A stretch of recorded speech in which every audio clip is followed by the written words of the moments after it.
All right, everybody. Those are the victory drums. I know. I tried to find the victory horns. I don't know where that file went. Drum? So we had to give you the victory drums, and they sound for the brand new interim lightweight champion of the universe. His name is Justin Gaethje. Again, the interim champion. Again, the interim lightweight champion. He batters Paddy Pimblett over 5 rounds. A tough as hell Paddy the Baddy Pimblett, if we're being honest.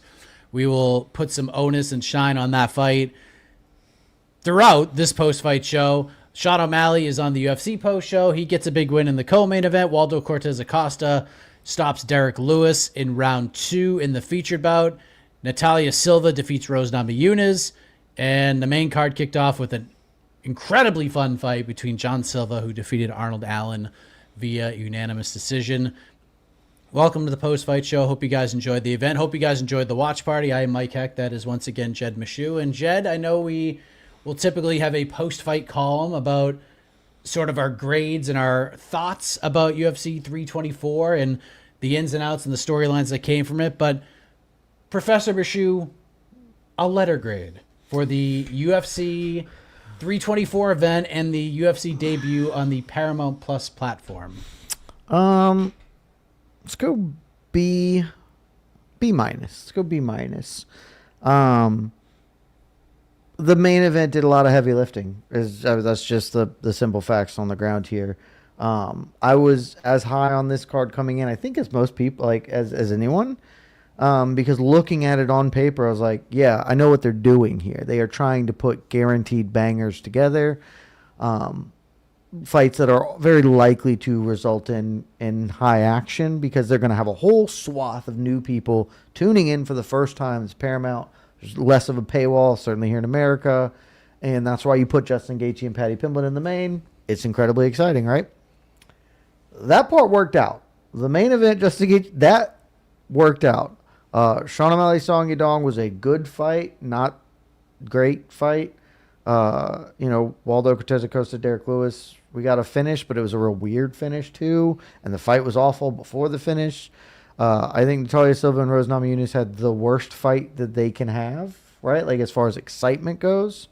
And then Arnold Allen, John Silva was good, but that's, again, John Silva and Justin Gaethje are the two most bankable action fighters on this card. They are arguably 2 of the 7 most bankable action fighters in the UFC. So you knew what you were getting there. The rest of the prelims were a little slow. If you are a new fan tuning in to Paramount for the first time for this, because I got Paramount Plus, I watched Landman. I got nothing to do. I don't really care about this, whatever basketball game's on, Kentucky versus whoever. I'll fire up some fist fights. There was a lot of delay, so the pacing was a bit of a trouble if you were certainly a casual fan. And most of the fights didn't deliver how I expected them to. But if you stayed to the end and you're a new fan, or you're just a Paddy guy because you know Paddy from Barstool, Paddy is a fairly big star in general, and you stayed to watch that, you got, like, you had fun. You're like, man, that was pretty dope at the end. And so it can't be less than a B, but it's the lowest B we can give it because of the other issues going on. Yeah, I think there's things that need to work out. I know we read Zach Candido's tweet. He's like the main production guy for these broadcasts because it took, while the main card started an hour early, we didn't get the first walkouts till like 9:30. Like it took forever to get that first fight going. Zach, I love Zach. He's incredible at what he does. And a very nice guy, tweeted out, look, this is the first event. We had to do some special stuff. Guarantee you it won't be this long for UFC 325. So that happened. A lot of people I know are complaining about the ads for both tiers of the product. When it comes to the Paramount thing, we kind of expected that. Hopefully the pacing can be a little bit better overall because there was a lot of time in between some fights. But again, at the end of the day, no matter what the rest of the card looks like, we say this all the time, Jed, you especially, if the main event delivers, all is forgotten. And if the rest of the card is the greatest thing, the greatest 10 fights you've ever seen, but the main event sucks, it takes the event down some notches. So I think a B is a pretty fair grade. Only because that main event was so eventful. It was so memorable. It's gonna probably be on the fight of the year list. It probably isn't gonna win it, but I think there's a very good. I don't know if chance it'll be on win the it. list because it's so early, but it could be. It's the front runner right now. I would say this is, not unlikely to win it. It could get some votes at the end of the year, depending how things shake out. But yeah, man, it's just the truth of the matter is always, if you have a great meal and the dessert is awful, that's the last thing you remember. This is the last thing everyone remembers. It's the thing the card is built around. I mean, there are a lot of people who skipped the other stuff anyway because they were just tuning in. Oh, Patty's on Paramount. Let's see. And even if you're a Patty fan, I don't think you saw that and were like, that sucks, Patty lost, I hate this. You're like, man, that guy was beating the crap out of him. So, it's a B minus. I don't think this is the foot they wanted to put forward, especially given everything else that happened. But I'll tell you, Paramount, they got into the UFC business and they got the full experience right away. Amanda Nunes, Kayla Harrison falls apart and falls off the card. We had some super shenanigans at the weigh-ins and the fight falls off. Josh Hokett did some stuff on television that I suspect some people probably wish wasn't broadcast live on their multi-billion-dollar platform. Some snoozers of fights, some slow pacing, and then Justin Gaethje. So you got the full experience if you were Paramount. So it's a very honest representation of what this deal will be. And again, there's some negatives. Overall, you end the night feeling pretty good, I think. Yeah, the main event was great. Justin Gaethje just batters Paddy Pimblett. I thought he won 4 of the 5 rounds. If you want to score 3-2, I'm okay with that. Not a single 10-8 was given, which is absolutely insane to me. If you don't want to give round 1 a 10-8 because Paddy was able to sort of close some gaps, I'm okay with that. Round 2 was a clear 10-8, and I think round 4 was a clear 10-8. Correct. Justin hurting and dropping Paddy multiple times. Round 4, if you not scoring round 4 is the most egregious one to me. Yeah. Because at least in round 2, I didn't see it real time. We saw it afterwards, and I just saw it. We got the replay up right now. The thing that did initiate it was a thumb to the eye. It was a very hard to see in real time. I thought it was just a punch to the eye in real time. And so, at least then I can feel okay. They're like, well, I'm not going to reward him because it started off with an illegal thing. Round 4, he dropped him 3 times and then was just beating the soul out of him with elbows and punches. And, guys, it didn't ultimately matter, and we don't need to harp on it, but, just let him out. Let some 10-8s out. It feels good. It feels good in your chest to score 10-8. Embrace it, and it will love you back tenfold. Did you learn more about Justin Gaethje at this point in his career, or did you learn more about Paddy Pimblett at this point in his career? What was your biggest Paddy? What was your biggest takeaway overall? If you could give a take about this fight, dude, maybe, on either side, maybe Scousers really can't get knocked out. It's my big take. If you're asking for a take from both dudes, my take from Gaethje is, I think that he is just going to go down in history as one of the most underrated fighters because he is a great fighter. It's not just that he's the most exciting fighter who has ever lived. He is also a great fighter, and people don't talk about. That can't be true. What happened? The stat on the screen said that Justin Gaethje only got credited for 2 knockdowns. That's insane. That's absolutely ridiculous. Is it at least 5? At least 5. There's a lot of knockdowns, frankly. Golly. Yeah, that seems insane. But watching him compete is man, he really is a great fighter, not just the most exciting fighter. And I was very clear about this beforehand. This is not, me retroactively saying this. I believe he had staph and was compromised, and he still just wailed on Patty. And he was pretty tired early. It's always hard to know with Justin because he looks tired sort of constantly, but he does the DDP thing where he can be tired and still fight really hard. But I believe he entered this fight compromised. I believed it before the fight. I still believe it now. And to perform like that at age 37 with as many miles, as many wars as he has in the odometer against a guy who less big than I thought, but Patty still was a little bit bigger than him in there. he is a truly great fighter, even if I don't think he's the best lightweight in the world. And for Patty, it's like, man, you are tough as nails, dude. Like I would have bet a lot of money if you had told me how the fight would look. I'm like, Patty's getting knocked out if he's going to eat these sorts of shots. And I think he can do better. They'll never rematch. Justin's too late in his career. But, Patty can make his way back to the top. He's not that far away from a title shot, even if maybe he doesn't deserve it. But yeah, that was just really fun, man. Like that, my big takeaway is really nice to have fights back, and that was a fun one. It's a very fun fight. Patty is all worldly tough. I think he has a ceiling. I think the UFC is still going to try to make him champion in some way, shape, or form. But I think we've discovered, it might be one of the 5, 6, 7 best lightweights in the world, but a guy who's going to make a ton of money and be very popular, and probably there's a better chance that he doesn't win a belt than he does get one. But he is way better than I ever thought he would be. That was true before this fight even, but yes. For sure. And dude is just so tough, man. There's no way to me, because again, Patty's not like 25.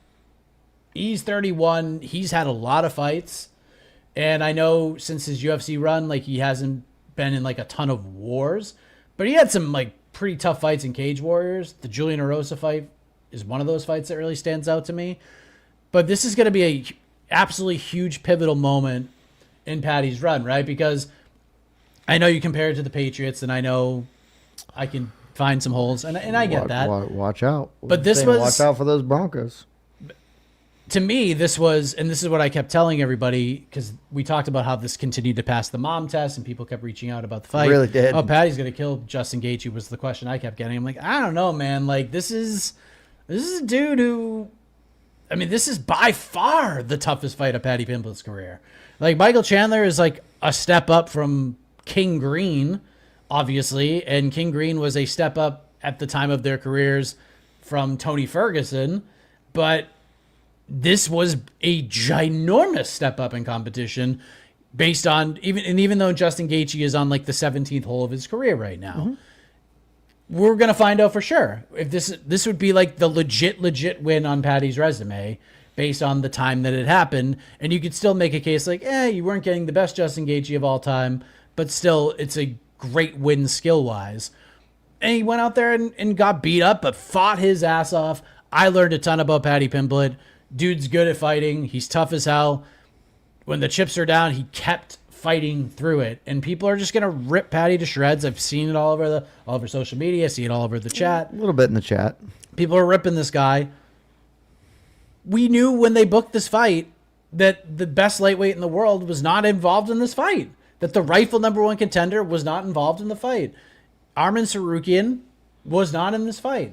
So we got the fight that the UFC should have made. They just slapped an interim belt on, and now Ilia Topuria is going to fight Justin Gaethje, and it ain't going to go very well for him, I don't think. And this is a tremendous performance from Gaethje. Winning this title is awesome. Hopefully he gets a whole bag of money from it and gets paid a ton of money to fight Ilia Topuria. He's going to beat him. Who is? Gaethje's going to beat Ilia Topuria. I'm going to speak that into existence. That's how you said literally 15 minutes ago on the other show. I can't remember what I said. That doesn't matter what I said. You said Ilia Topuria is going to kill Justin Gaethje. Nobody, it doesn't matter what I said. We're going to speak this into existence. Gaethje beats, there's Arman on TV. I'm sure he's going to say I'd beat those dudes, and he is correct. Oh, yeah. Look, man, I'm not willing to write Patty off. He lost that fight unequivocally, not remotely close, frankly, to winning that fight. I think he had some good tactics and some very poor strategy, and I think tomorrow morning he's going to wake up and be like, I really did try and win a stand-up fight with Justin Gaethje, and that was a bad choice. So he didn't really shoot. He was moving backward the whole time, and that's it. Like, I wouldn't pick him against most of the top 10, but there are certainly matchups in the top 10 I think he can win. And he is tough enough to win fights, right? Like, he is not going to lose a fight because he is not built of the right stuff. He's going to lose because he doesn't have the ability. He doesn't have the technique, the skill, the athleticism. But it's not going to be because he's not tough enough. And that's the baseline you need. If you got toughness in this sport, you can build on that. That is a good foundation, and Patty's got that. Armin Sarukian called Paddy Pimblett a trash can. Said didn't understand the game plan, didn't try to wrestle, he tried to strike. That was bad. I agree. And then by the time he thought oh, maybe I should do this, it was a little too late. Armin said he would knock Gaethje out in the second round. He said he was asked about Ilya's or Justin Gaethje's pace and the way he fought. He's like, well, Paddy let him do that by having a terrible game plan. I also agree. Justin would not be able to do that against me or Ilya. And I would kind of agree with that as well. I mean, I think Justin can get that fight against Ilya. I don't think that he'll knock out Ilya, but theoretically, Armin won't let him fight that pace. That's not. But Armin, Ilya let him fight that pace. He'd just try and kill him in the process of fighting that pace. Yeah. I think we know. Obviously, we know what's next for Justin Gaethje. He's going to fight Ilya Taporia. Two-time interim champion, first in the history of the UFC. I went and looked it up. I'm actually fairly certain Justin Gaethje is the first two-time interim champion in UFC history. Is the answer to the Paddy Pimblett what's next for Paddy question? Dan Hooker win, lose, or draw against Manuel Santini? I believe it's Dan Hooker win. I think you have to do it. If you wanted to do BSD, if BSD wins, I'm not opposed to that. But I think Dan Hooker just makes a lot of sense, unless you said this on our watch party, and I think it would probably not be ideal because I think Dan Hooker is a very winnable fight for Paddy. Also, I suspect AK Lee might be on the let's do that Renato Moicano fight that was around for a little bit. I think that's also a winnable fight for Paddy that there's some juice to. But if Paddy wants it, Armin versus Paddy is sellable. I think that's a bad fight for Paddy. But, if he somehow pulled off an incredible upset, he's right back in the mix. So there's some upside to it at least. But yes. I think Dan Hooker's the right call. My number 2 option would be Money Moicano. Dustin Poirier tweets out, "Welcome to the big leagues, Patrick. One up for the legends." I mean, it's actually a pretty good tweet. Dude, it is so wild to watch just a bunch of old-ass lightweights still have the juice. This isn't supposed to happen. You're supposed to cede ground to the younger generation. And BSD and Fiziev and Paddy and Armin to some extent has gained ground, but he didn't look great against Charles Oliveira, and he sort of screwed up. The fact that dudes like Charles and Gaethje and Dustin just kept holding on for so long is so impressive. Man, lightweight, what a division. We have bonuses, Jed. Tell me we did it. Double up Justin Gaethje, please. Fight of the night. Gaethje Pimblett. John Silva. No, I'm just kidding. Justin Gaethje versus Paddy Pimblett. I didn't even believe you. I was like, that's just not true. I'd be more willing to believe they just gave 2 fight of the nights than they gave bonuses. Performance of the night. Justin Gaethje? Ty Miller. Oh, good for Ty. I didn't see it. And Josh Hokett. Okay. $100,000 each. $25,000 bonuses. That seems insane. You should 100% Nikita Krylov should go, and he got to finish at the end of a fight he was clearly winning. $25,000 bonuses for Waldo Cortes-Acosta and Nikita Krylov. Mm-hmm. Does Waldo get extra points for the $25,000 bonus? I don't think so, because we already have a baked in. You get a finish That's true. A finish bonus. But that is a good, had we talked about it beforehand, because it happened hours before. But since you're already getting finish points, I don't think so. But interesting. I'm looking at Aaron Bronsetter's. I mean, 100%, Jamon. 100K for Ty Miller is legitimately life-changing money. The dude was on a 10 and 10. He just made 10 contracts, 5 wins. That bonus to him, because I'm sure he's on a 10 and 10 contract off Contender Series. So he just got 5 times what he got in pay today. That's down payment on a house. That's a huge difference for him. So, good for Ty Miller. Love that for him. Data speaking for the media, the UFC 324 quote exceeded expectations beyond belief for Paramount. He says it's exceeded it by double. I mean, if we're talking about views, that is totally possible. Yeah. Paddy Pimblett told Dana White that he would knock Justin Gaethje out. Says that's exactly what he tried to do. Gaethje told him that he's 100% and that he feels better than he has after most of his fights. White asked for Pimblett to be transported to the hospital immediately. I mean, I believe that about Gaethje. He didn't get hit that much. He got hit some, but mostly he was just tired. So, like, I believe he doesn't feel physically that bad after that. I mean, obviously, if something weird comes up, we'll keep you posted. The other one is discretionary bonuses from 5 to 25K had been the norm following events in the past, and those will be replaced by the new standard 25K bonuses. Yeah, this is a way better idea. It is a way better idea. Way better idea. Let's talk about Sean O'Malley. We'll go to the peeps and talk. Oh, apparently, per Marcel Dorf, I assume this is going off the Dana. So we can confirm the Michael Johnson, Alexander Hernandez got pulled because of the betting line movement. So Dana got a call again, and he said, we're not doing this again. So there was, if you don't know, obviously the Michael Johnson, Alexander Hernandez fight got pulled like an hour and a half before the event started. Some suspicious betting lines happened. A ton of money came in on Michael Johnson. Alexander Hernandez, who was like close to a 2-1 favorite, not quite, dropped to a pick'em or a slight underdog because of the money that had come in.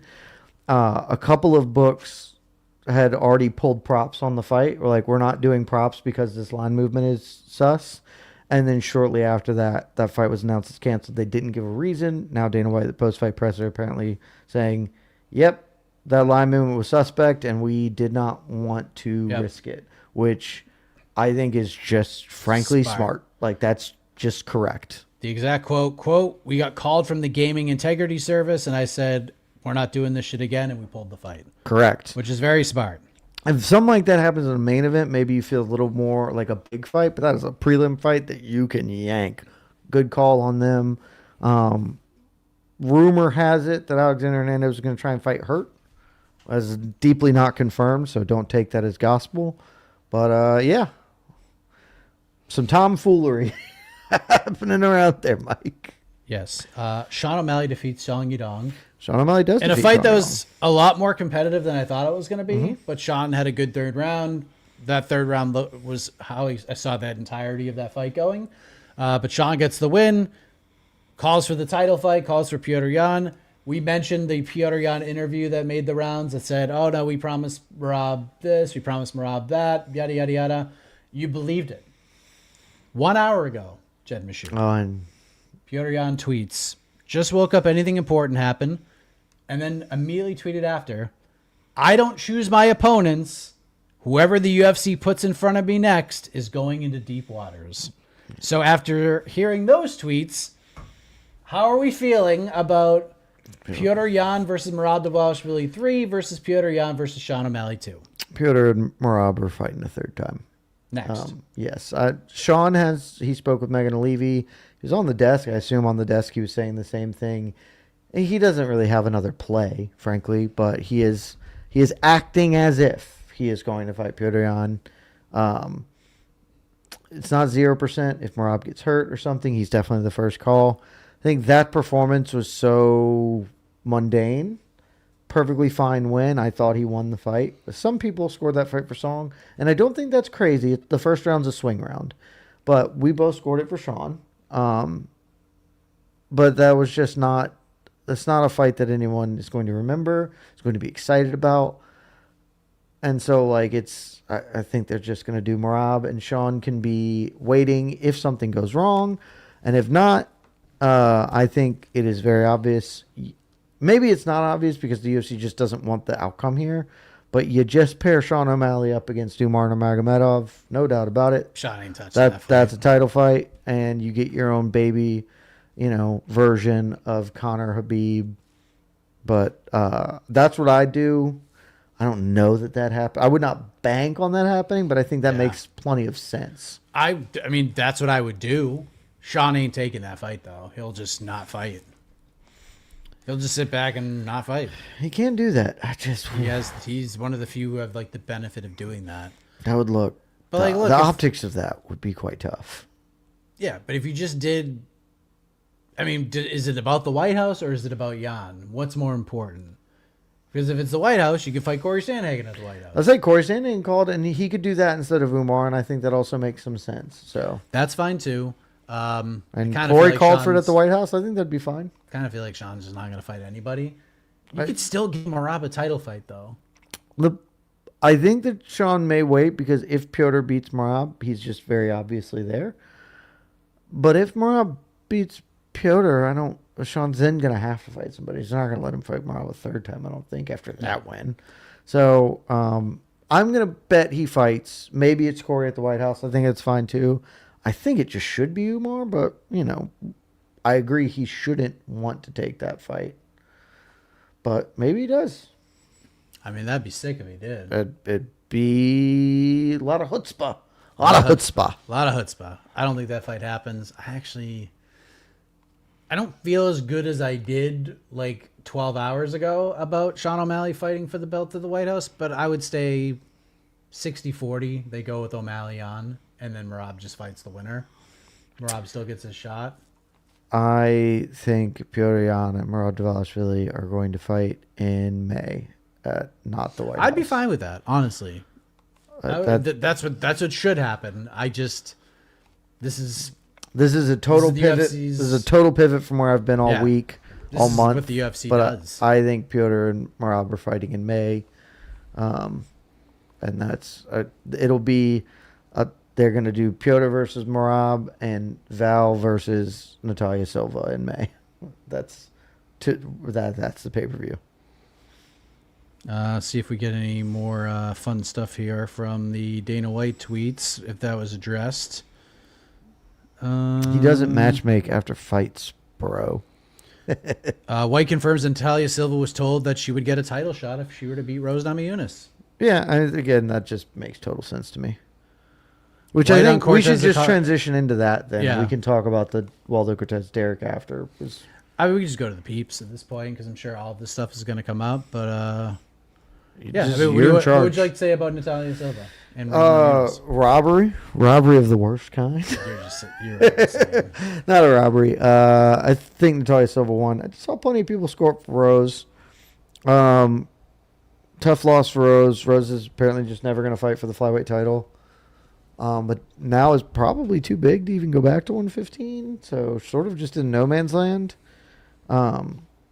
She should just go fight Jessica Andrade and just end that. Right, just do the trilogy. What she needs to do, and she'll never do it, just go to a new camp to do something new and different, to change something up.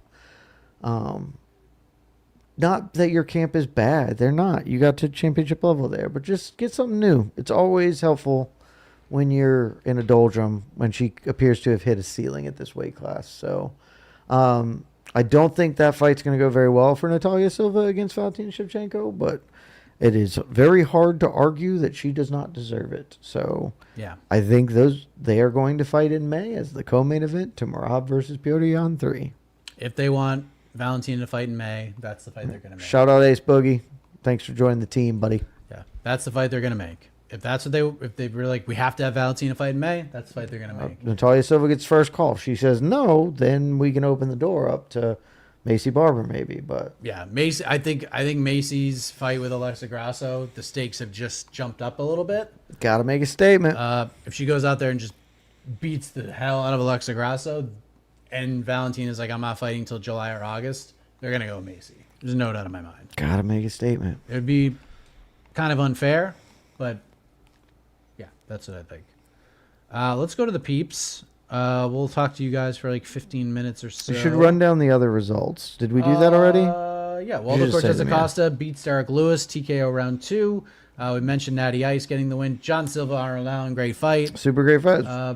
John Silva gets the win. Honestly, they should have just done 2 fight of the nights instead of performance bonuses and just given the other fight of the night to John Silva. Completely agree. Absolutely should have done that. Umar Nurmagomedov defeated Davis and Figueiredo in a fight that was probably a little bit more competitive than the betting odds suggested. Sure was a fight that happened. Yeah. Ateba Gauthier gets a decision win over Andre Pulayev. Ruined the climb like a big dumb idiot. Just ruined the But then we climbed again and it's okay.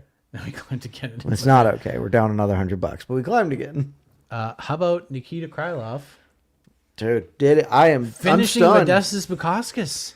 3 seconds left, man. 3 seconds left. Not even a comeback. He was winning the fight. 30-27 And but he's just like, no, I'm just gonna get the finish. Of all the people who needed to win on this card, I don't think anyone needed to win more than he did, and he sure did it. So good on you, Nikita. One of his best performances in quite some time. That was a great win. Speaking of upset wins, Alex Perez just beat the hell out of Charles Johnson. That was crazy. Not a lot of people saw that coming. He did miss weight, so he was not eligible for the $25,000 bonus. And then we mentioned the 2 bonus winners kicking off the early prelims, which shrunk to 2 fights. Josh Hokett and Ty Miller getting first round finishes. So congratulations to them. Josh Hokett did stuff, and sure did stuff. It was quite the thing. All right, let's go to the peeps. Lachlan, Patty will probably wait for the Hooker fight no matter what. He needs time to heal anyways. Armin to fight BSD if he wins. That's never happening. Or winner of Fiziev versus Rufy, in my opinion. I think BSD is very likely to fight the winner of. He was saying Armin to fight the winner. No, BSD is going to fight the winner of Fiziev Hoofy. Yeah, Armin's not fighting either of these guys. I would like them to find a way for BSD to fight Justin, but that seems that fight won't ever happen, and I'm very sad about it. I'm very sad about that. Dana Blanco, is Travis Barker the official drummer of the UFC? I think he is. 100%. I mean, who else would it be? Buddy Rich? Please tell me you saw Dana's quote about Tom. There's definitely some hostility between the camps based on the way he said that. It's just deeply unsurprising that there's hostility. Let's see. Didn't see it. Let's see, because I know my guy Aaron. Would come through. I don't see anything. White says that he did not hear the comments made by Conor McGregor regarding his contract situation. By the way, I don't believe 1 second of that. Yeah. Let's see if he said anything that we can find. If anybody can tell us what he said, I'd love to know. Let's see. Dana White said he believes Tom Aspinall had a second surgery on his eye or injections, but he didn't want to talk about it too much. God effing forbid I say something about it, was the quote. Because, stuff. I mean, the whole thing has been tough for them. So I'll have to go back and watch the clip to really make a judgment on it. Spencer, beautiful to have you all in UFC beautiful. Back. Beautiful. After a nice break, boys. Loved stream quality and video packages, but too many ads as fans. 1 to 10. How excited for the future of the UFC are you guys after the first Paramount event? I would like them to work on many things that I did not care for. I will say production-wise is probably the worst of the debuts. Where when we shifted to Fox, when we shifted to ESPN, those 2 shifts was like, ooh, these are new and different. This did not feel new and different, and it did felt a lot slower. The pacing was pretty bad tonight. A lot of ads. Lazy, I saw your comment. Unless I'm mistaken, the UFC doesn't get the ad money from commercials. The UFC gets money from Paramount. Paramount are the ones who are profiting from commercials. So this is the increase in ads was not the UFC offsetting pay-per-view cost. It's Paramount offsetting the purchase price for the UFC. They're getting sort of how broadcast works. They're paying $1 billion a year. 1.1 actually. Yeah. So, but yeah, there are some things I would like to work. I don't know. We're not on the super premium, so I'm gonna. It seems like it's still very similar. It does. Yeah, I'm gonna upgrade to C, but on the one hand, I'm more okay with getting ads because at least I'm not paying for a pay-per-view. And one of the things that I was the most angry about was paying money to watch something and still getting advertisements. But yeah, I wouldn't say I'm not unoptimistic that things will be fun and good, but I didn't have a lot of optimism. This would be a new day of difference. So it kind of feels a little bit like business as usual. But hey, man, you didn't have to spend $80 if you live in America. If you lived elsewhere, you maybe did. So worth it to me. Do they hear Armin's guess? He thinks Ilya will run away to welterweight and he and Justin will unify the title. I think that's entirely possible. I think I think Ilya Taporia is going to absolutely fight Justin Gaethje. I think that's the more likely scenario. He's probably going to obliterate Justin Gaethje, and He's then going to lose. And then he will go up to welterweight. He's going to lose to Justin Gaethje. But yes, the UFC is just going to. The UFC has decided. You have to run with this, dude. The UFC has just decided that Ilya Taporia gets to do whatever the hell he wants, which is a ludicrous thing to me. They like. I'm not even kidding. They should strip him. He should not be the lightweight champion. But they're not going to do that. They let him leave featherweight with at least two fights on the table. Realistically, 3 full fights that he should have been like, no, stick at featherweight.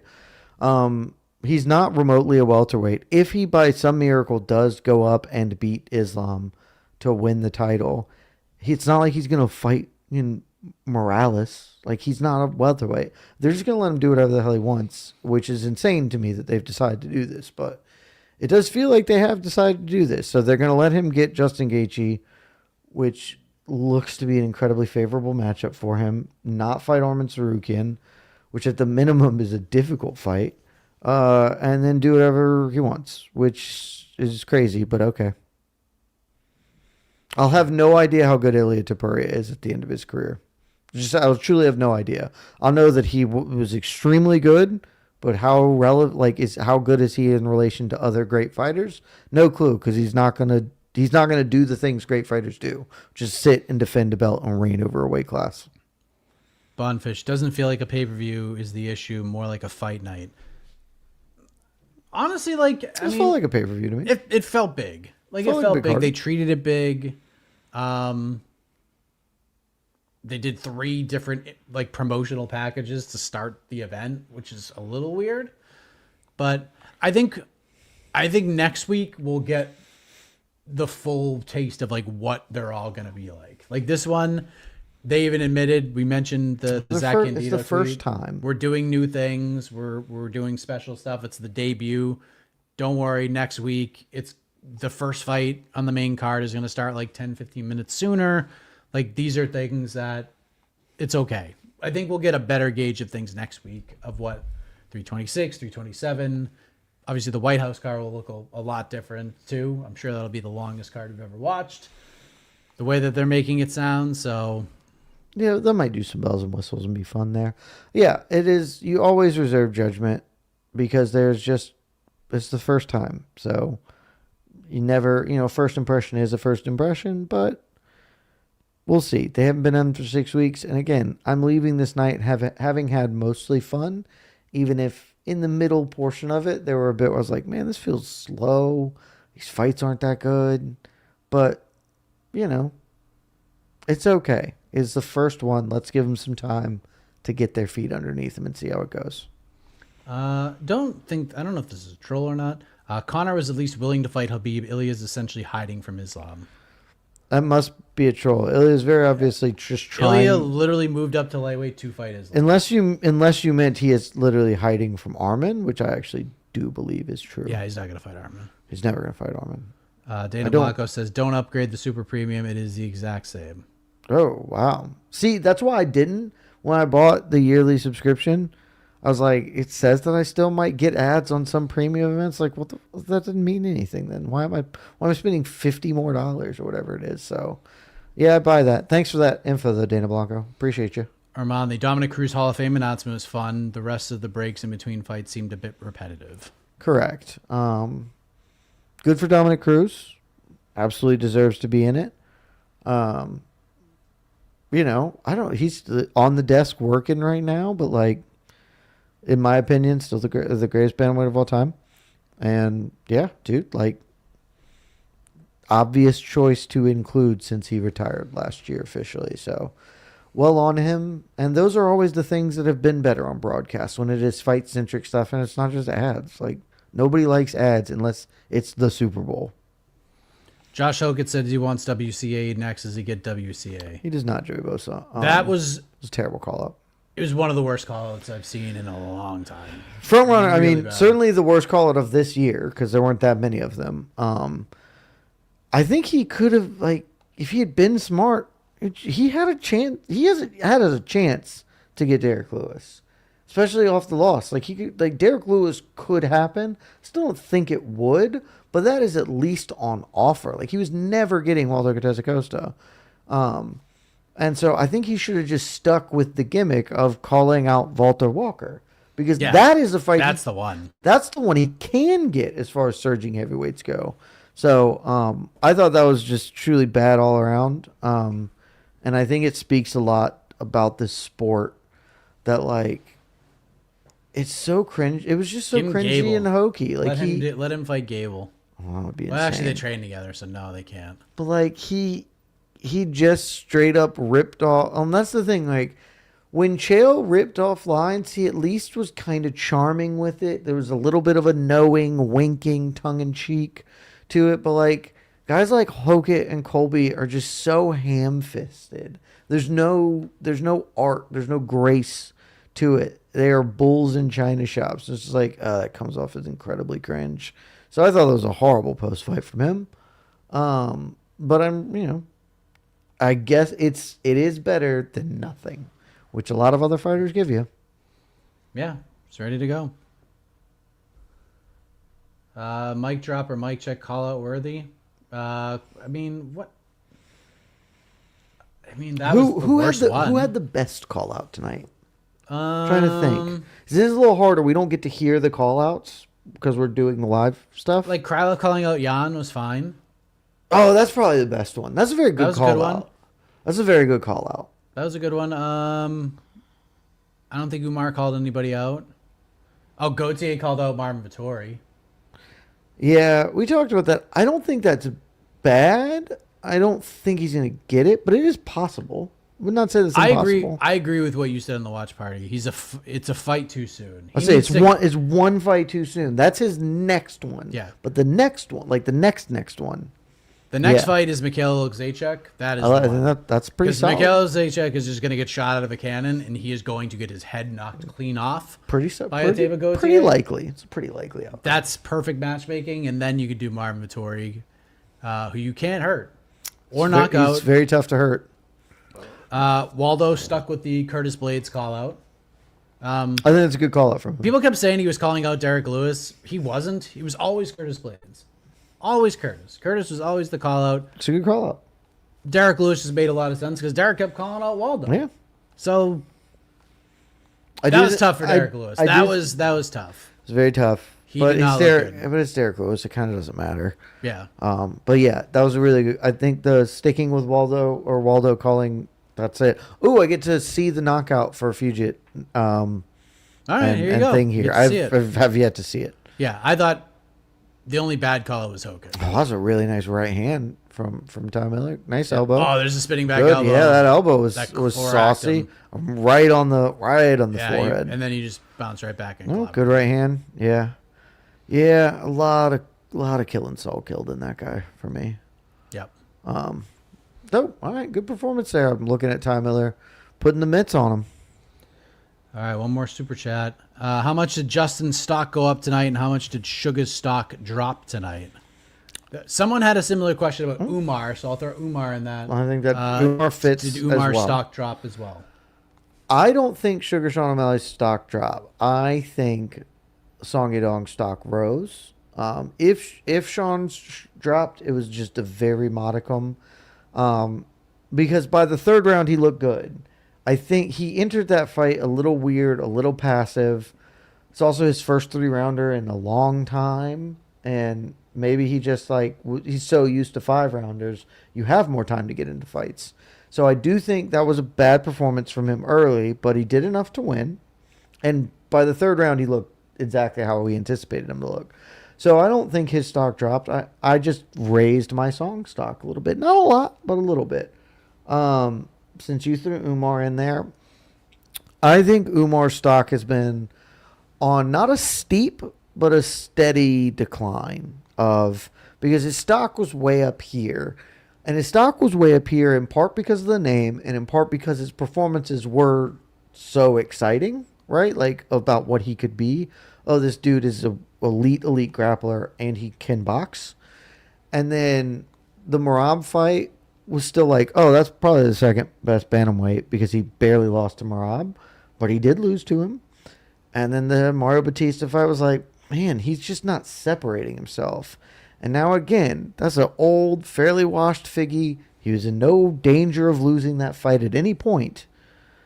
But I said on our live show, he lacks the little bit extra. He's got all the composite parts of a great fighter.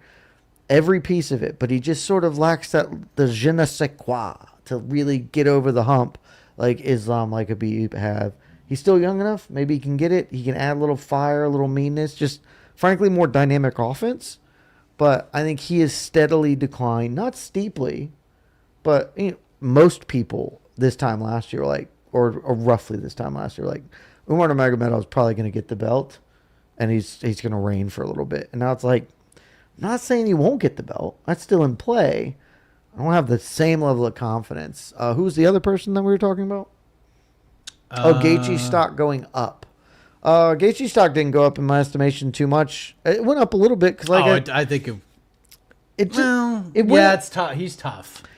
I can't have more respect for him than I already do. His stock went up a little bit for the same reasons I said at the top of this. Was like, Justin Gaethje is never going to get the credit he deserves for being a great fighter. He's going to get the credit he deserves for being the most exciting fighter of all time. But he is also a truly great fighter in a way that very, very few fighters are in this sport. And this was a showcase. Like, he's so far past his prime. Like, he's so obviously not at his prime anymore, and he's still beating top 10 dudes in battles. Like, that's the sign of greatness. I'll tell you what, Mike. I'm going to put this out there. It's not, I want to be so clear. Not going to happen. I know it's not going to happen. I'm okay with that. I want, before he's said and done, I want to see that man, Justin Gaethje, fight Alexander Volkanovski. That just seems like it'd be super damn fun to me. Like, that's why I don't like, going back to featherweight was so stupid. I was like, dude, I don't, like, it just felt so dumb to me. It's like, dude, what are you going to do? Like, you're just going to be the guy who's holding the belt because Ilya's not here until somebody beats you? Dude, just go fight, do the Legends Tour. Fight, yeah, you lost to Islam, but go fight Charles Oliveira. Fight Dustin Poirier. Can't he retired? Fight Justin Gaethje. Like, that would be way more fun. Like what Max is getting to do now. Like, so I'd love to see that. But yeah, that's where I'm at on that. Whoever asked that question. Juicy Jake, is Kid Rock walking Josh took it out at the White House? Probably not. I mean, I wouldn't say that 0%. Not zero, but probably not. We both get the bandana rocking. There you go. There's one other question. We'll end with this. Okay. Are people going to give Ilya credit for beating Gaethje the same way media overhyped Islam for beating a semi-retired Dustin Poirier? Buddy, they've been giving Ilya credit for doing the same thing. Also, I gotta tell you, he wasn't semi-retired. He had just beaten Benoit on Denis. Like, finished him. Ilya fans are so, like, you're so wild to me. Like, nobody has ever said Ilya Topuria is not a great fighter. Probably before you liked him as a fighter, everyone was like, that dude's a really good fighter. Like, it's just, like, you have such an inferiority complex about Islam Makhachev. It is nuts. Like, it's okay. We got one more super chat. You guys just chucking them in.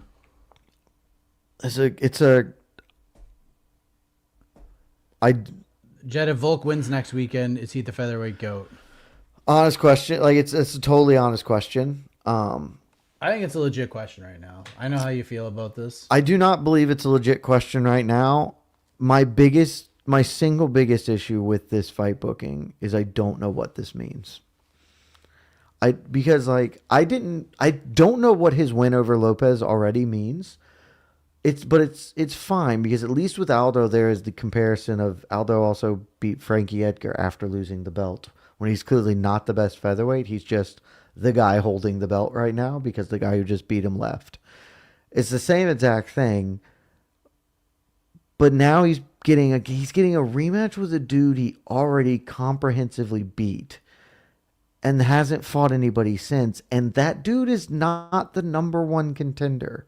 He's not even the number two. Like, he's just a guy, a good guy, a top 10 guy. So it's not a nothing win, but I just don't know how to rate this victory in the context of the featherweight division. If he gets it, I don't know that he will. Because, again, it's not nothing. It's impressive. In the same way it's impressive what Justin Gaethje did tonight to fend off Father Time. But I don't know how that translates to the greatness of actual achievement. Because Diego Lopez, he shouldn't be fighting Diego Lopez. Like, Movsar Evloev is the number one contender, and he's not fighting him. And I believe Volk would fight him, but he's not getting to. And so it's real weird, man. Undeniably a real weird situation. We'll see what happens. Ilya's going to fight Justin. Ilya's going to probably win. And then he's going to go fight Islam. And then he's going to retire. Justin Gaethje is going to change his stars. He's going to wrestle Ilya Topuria. He's going to take him down a bunch. And he's going to knock his head off. And Justin Gaethje is going to walk away as the lightweight champion of the world in a Disney fairy tale story. Hell yeah. I mean, that would be pretty sick, though. It would rock. It would be incredibly cool if he got to do that. I mean... And I'll tell you, I'll go one further. Volkanovski's going to beat Diego Lopez. I don't actually think that's true. Then he's going to beat Movsar Evloev. And then he will fight lightweight champion Justin Gaethje in a double retirement fight. Wow. Well, we were wondering if we were going to get some extra stuff. We already mentioned Dominic Cruz, the UFC Hall of Famer. We were wondering if we were going to get some fight announcements. Not a single one. We still don't know. You broke a fight. I did break a fight. I did break a fight on the watch party. I think it's the first time we've done it on a watch party.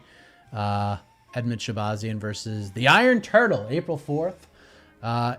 Agreements on both sides. No contracts just yet. So we did get that fight broken, but no UFC London main event. Hopefully we get some more answers on that. But we're out of here, folks. Thank you so much. We appreciate you. AK and I will be back tomorrow. On to the next one. I believe we're going at 11 a.m. Eastern. Do a little matchmaking. And then onwards and upwards to UFC 325. And the New England Patriots go to the Super Bowl. We're out of here. Don't exit quite yet. Play the music. It's fine. Play the music. I already played it. Oh, Juicy Jake just asked who's the greatest bantamweight with a super chat. I am still of the belief it's Dominic Cruz, and I'll believe that until someone puts together a better all-around resume, and I don't think that's happened. Love y'all. Bye. Cosign. Peace out. Bye-bye. Oh, wow, rude. This man said go Broncos.